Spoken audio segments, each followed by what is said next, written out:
पिता बन गया दुश्मन, ओनर किलिंग का खौफनाक किस्सा।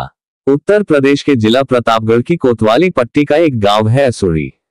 इसी गांव के रहने वाले भास्कर पांडेय का बेटा सौरभ प्रतापगढ़ शहर में रहकर बीकॉम कर रहा था। वह जिस कॉलेज में पढ़ता था उसी कॉलेज में गांव धनगढ़ सराय छिवलहा के रहने वाले राकेश कुमार सिंह की बेटी संजू सिंह भी बीएड कर रही थी।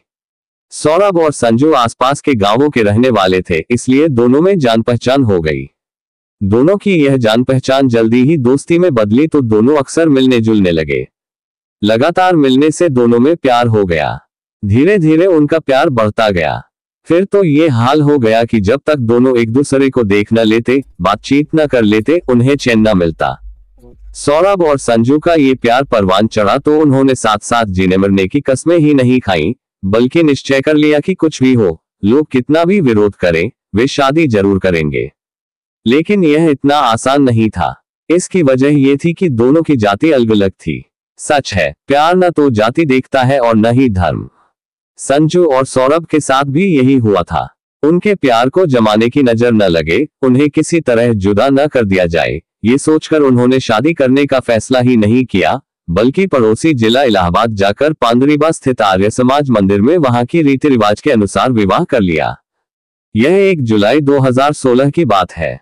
विवाह करने के बाद संजू अपने घर आ गई थी। उसके विवाह की भनक घर के किसी भी आदमी को नहीं लग पाई थी। शादी के बाद सौरभ आगे की पढ़ाई के लिए लखनऊ चला गया। वहां वह पढ़ाई के साथ साथ प्रतियोगी परीक्षाओं की तैयारी भी कर रहा था।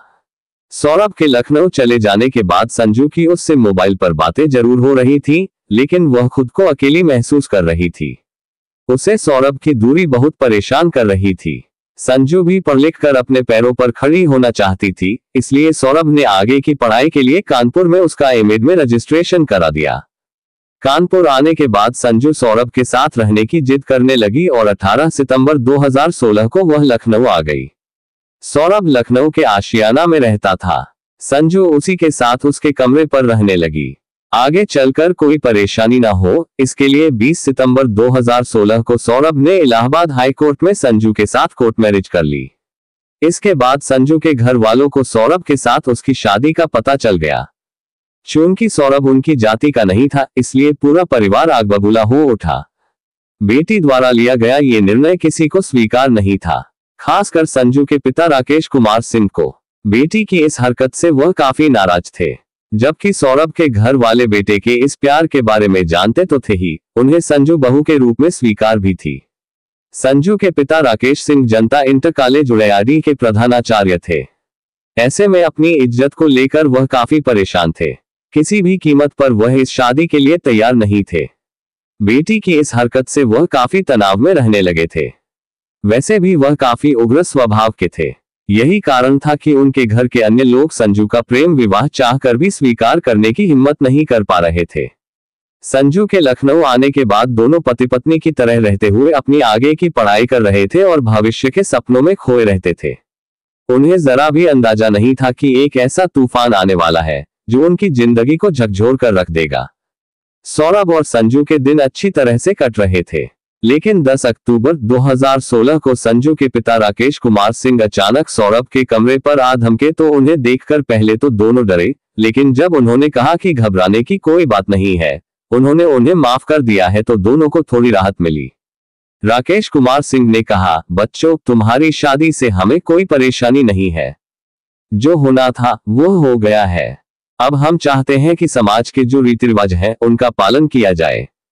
इसके बाद संजू और सौरभ को विश्वास में लेकर गांव में धूमधाम से दोनों की शादी की बात कहकर राकेश कुमार सिंह संजू को अपने साथ लेकर गांव लौट आए। सौरभ भी खुश था कि चलो देर ही सही, उसके ससुरजी ने नाराजगी त्याग कर बेटी को और उसे अपना लिया है।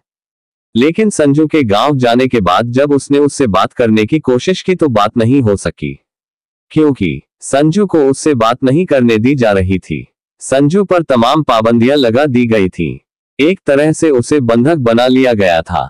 10 अक्टूबर से 31 अक्टूबर 2016 तक जब संजू से बात ना हो पाए तो सौरभ अपनी ससुराल जा पहुंचा, लेकिन संजू से मिलने की कौन कहे, उसे घर पर रुकने तक नहीं दिया गया। उसे दुत्कार कर भगा दिया गया। ऐसा कई बार हुआ तो सौरभ ने पत्नी को पाने के लिए हाईकोर्ट की लखनऊ बेंच से गुहार लगाई। इसका नतीजा यह निकला कि 3 नवंबर 2016 को हाईकोर्ट ने संजू को उसे सौंपने का आदेश तो दे दिया, साथ ही हाईकोर्ट में भी पेश करने को कहा, लेकिन निर्धारित तारीख पर संजू को हाईकोर्ट में पेश नहीं किया गया। इसके बाद पट्टी कोतवाली पुलिस ने राकेश कुमार सिंह को संजू के साथ थाने बुलाया, जहां हुई पंचायत में संजू अपने पिता के साथ जाने को तैयार नहीं थी। वह बार बार अपने पति सौरभ के साथ जाने की बात कर रही थी। उसका कहना था कि उसने सौरभ को ही अपना सब कुछ मान लिया है, अब वह मरेगी तो उसी के साथ और जिएगी भी तो उसी के साथ। थाने में हुई पंचायत में संजू के फैसले एवं हाईकोर्ट के आदेश के बावजूद राकेश कुमार सिंह पुलिस पर दबाव डलवाकर संजू को अपने साथ घर ले आए, जबकि सौरभ ने पुलिस को हाईकोर्ट का आदेश दिखाने के साथ कोर्ट मैरिज का प्रमाण पत्र भी दिखाया था, लेकिन पुलिस ने उसकी एक नहीं सुनी थी। 30 अक्टूबर को दीपावली का त्योहार था, जिसकी वजह से कुछ नहीं हो सका। अगले दिन 31 अक्टूबर को पट्टी कोतवाली में सौरभ ने अपनी पत्नी संजू की जान का खतरा बताते हुए उसके पिता राकेश कुमार सिंह समेत 3 लोगों के खिलाफ नामजद तहरीर देते हुए न्याय की गुहार लगाई।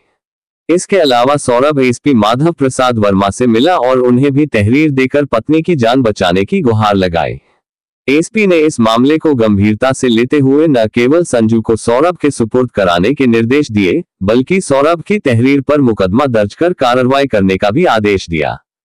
उनके आदेश का यह असर हुआ कि पट्टी कोतवाली पुलिस ने 2 नवंबर 2016 को सौरभ की तहरीर पर राकेश कुमार सिंह, उसके छोटे भाई धीरेन्द्र सिंह और छोटे बेटे शुभम के खिलाफ अपराध संख्या 376/2016 पर भादमवी की धारा 368 के तहत मुकदमा तो दर्ज कर लिया, लेकिन तुरंत कोई कार्रवाई नहीं की।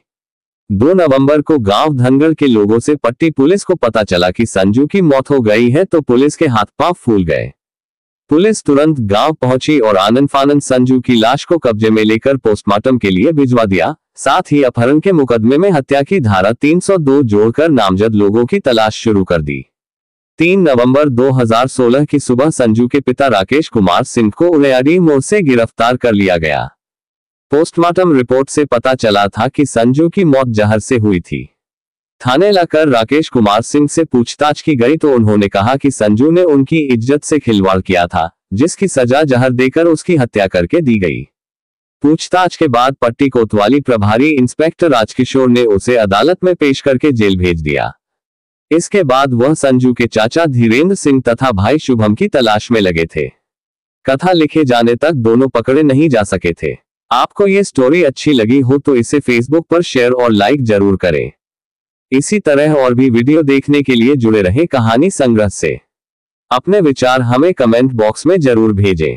धन्यवाद।